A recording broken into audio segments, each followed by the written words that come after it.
Now what I want to do is use the whole data set. Okay.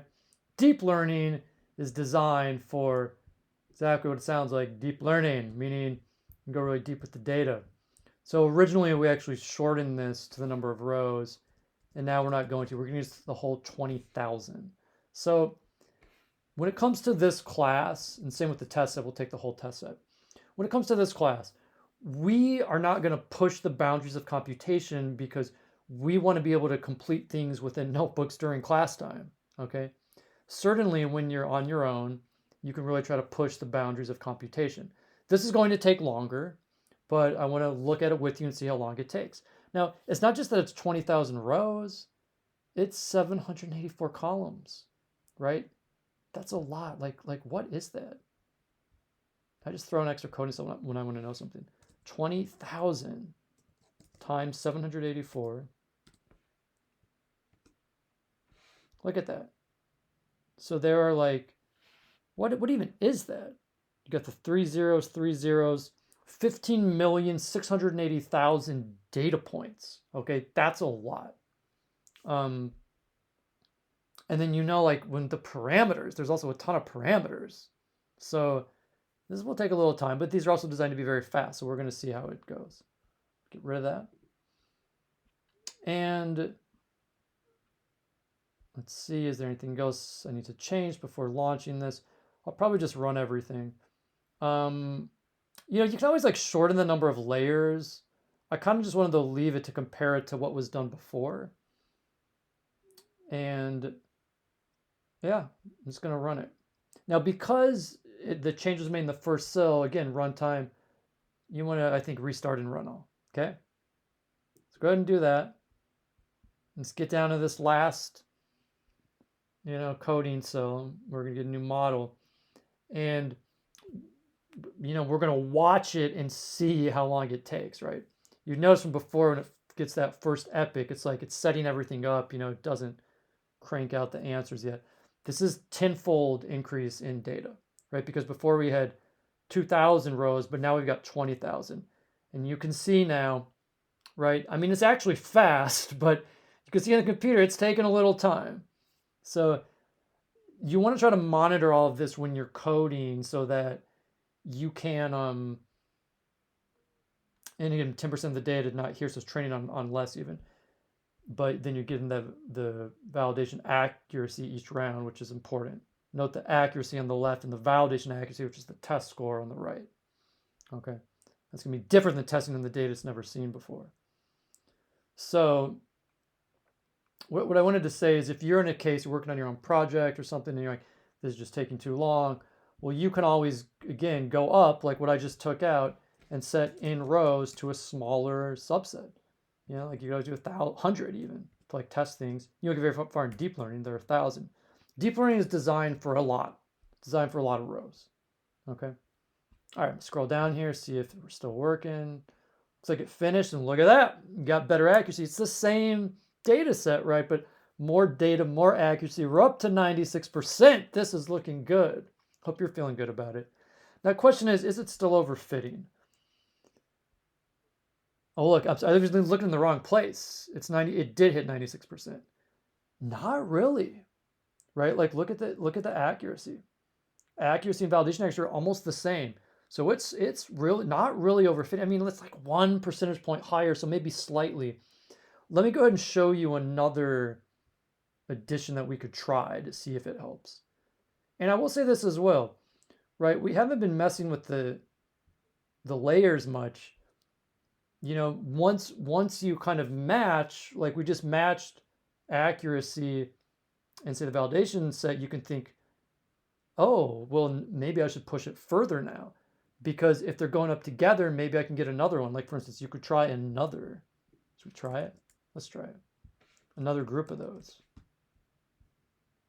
Another 40. Now it's a third hidden layer. And a third dropout layer.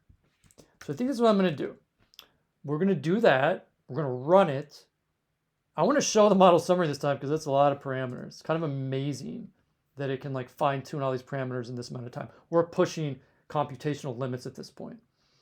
I want to look at the model summary first. I'm going to let it run, And then I'm going to go back and show you something additional that we can add. Okay, so press Shift Enter. Let me just get the model summary because I uncommented it. Yeah, see that? Well, it's not too bad, I guess. Note that the dropout is not adding any parameters, right? Because it's only dropping some out. So it goes down, see, because you're only connecting, it did initially at least, you're only connecting like the previous layer, right? We're starting with 784. So that first one, you get like 784 times, 80 was the one. That's why there's so many, but this time it's times 40. So it's not quite as many. Okay, so you always want to think about how many parameters total. You can simply keep that print model.summary. Why do I say think about it? Because that has to do with the time as well that it's going to take to build it. Right? If you have 10 million parameters, well, that's going to take longer than if you have 10,000. Okay, but what is this other thing? I'm like, there's something else that we can use. So give me a moment, pull up the code for it. Here you go. It's called a maxnorm. So from kears.constraints, import maxnorm. What the heck is this? Well, let's put it in first. And try, it's in the model.add. Let's just do it on the first one. Okay. Kernel, we can look at doing it into others as well. We could do it in any one. I want to try it in one first and see what the changes. And the standard is actually 3. Okay. Okay, so there I've added a max norm. So, right, I've introduced something without telling you what it is. Well, this sometimes is the way that coding works when you don't have the sophisticated mathematical background. And I can tell you that in general, like a max norm, like what this does, it's a regularization technique and it penalizes weights. Okay, that's what regularization typically does. By penalizing weights, it means, imagine that you have all these nodes and you have all these numerical weights. Well, some of the weights may have like a really high value. So those end up being like too influential. They end up having extra influence. And so max norm, it cuts that down. Okay. I don't have details on the nuances of kernel constraint max norms. I mean, you want to know about these things, just look them up, right? So kernel constraint max norm, and look what shows up. Kernel constraint equals max norm 3. But you can see I've clicked on it. What does it do? Stack Overflow is gold. Why? Because this is, when this is 13 here, these are professional programmers. This is 26. These are professional programmers. You have to earn reputation in Stack Overflow to be able to comment. So max norm will, if the L2 norm exceeds M, scale your whole weight matrix by a factor that reduces the norm to M. So think of it as a reduction. And again, you can try more information, do more searches if you want to get like a deeper kind of insight into kernel constraint. I just try to get like very baseline theoretical understandings so that I know what the net effect of code does and let kind of focus more on the code itself. Okay, I want to go back because it finished running, right? We added, and I already forget what it was before. Was it 94 or 96? Whatever the case, we're getting good scores here. The accuracy, it's pretty similar, right? It's not that different adding that extra one. So I think I'm actually going to take it out. I don't think it added anything. I don't necessarily want to put in extra parameters. This, when you label it like add third, you can obviously use for loops for this type of stuff. And so I've only got the kernel constraint here. Let's see if it makes a difference. It may do too much reduction actually. And the other thing is you could try another approach, right? We could try more parameters to begin with, knowing that, hey, a kernel constraint max norm is going to provide some regularization to prevent the overfitting, and then go down to 40. So I'll be curious to see what that does, right? So basically what I'm trying to do is balance out, knowing max norm is going to, again, prevent overfitting, provide more regularization, maybe upgrade the number of nodes. You could try it another way too. Part of the point of this is that there's not really one way to do it. It's designed to have fun and experiment. And I think we'll do a little bit of that before we close out here. And when looking at experimentation here, this is, see how it's taking longer? Because look, 66,000 parameters, right? Even though you get rid of the 40, you get that first 80 multiplying out the 784. Like that's taking longer to do. Okay, but look at this. validation accuracy is starting, it started higher, now it's shifting. I was thinking the kernel constraint, I think, is helping. Okay, what might this look like in terms of some different setups? I want to, like, quickly as this is running, just show you like another idea. If I copy it all, oh, it finished. That's good. Let's see what we got. I realize it may take longer for yours. 96.3, that was good. It did well. If you look at the end here, cool, the accuracy's higher. Yes, I like it. So we can, you know what, one more on this one. Let's throw in the kernel constraint max norm equals 3 on this other important one too. Sometimes copying and pasting, you might just want to comma kernel constraint shows up equal, and then we want the max norm 3, is that right? Yeah. Okay, excited to try this one more time. By the way, one last thought here is, in effect, what we're doing is we're making knowledgeable choices. Okay, we're taking a moment to analyze what are the different pieces of code doing, and like using that to make informed decisions. So it's not just like total guesswork, right? It's not just like, well, let me just try everything. Well, that's too much to try, right? You don't have time for that. So I did have an idea. Let me put it in here. No, not what I want. I want all these.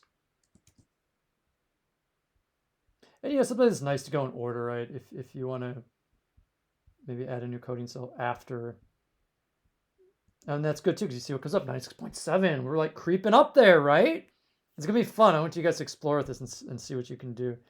I just want to show you, and with like a technique that you could try, like if you want to try a lot of layers here, like maybe you like that 80 and then you want to like pick a number, like for I in range, like how many layers are you going to do?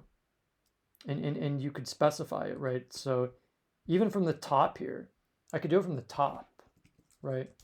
For I in range, like I picked the number of hidden layers. Maybe I want 4. And then what am I going to start with? Well, I can do something like this. Model.add dints.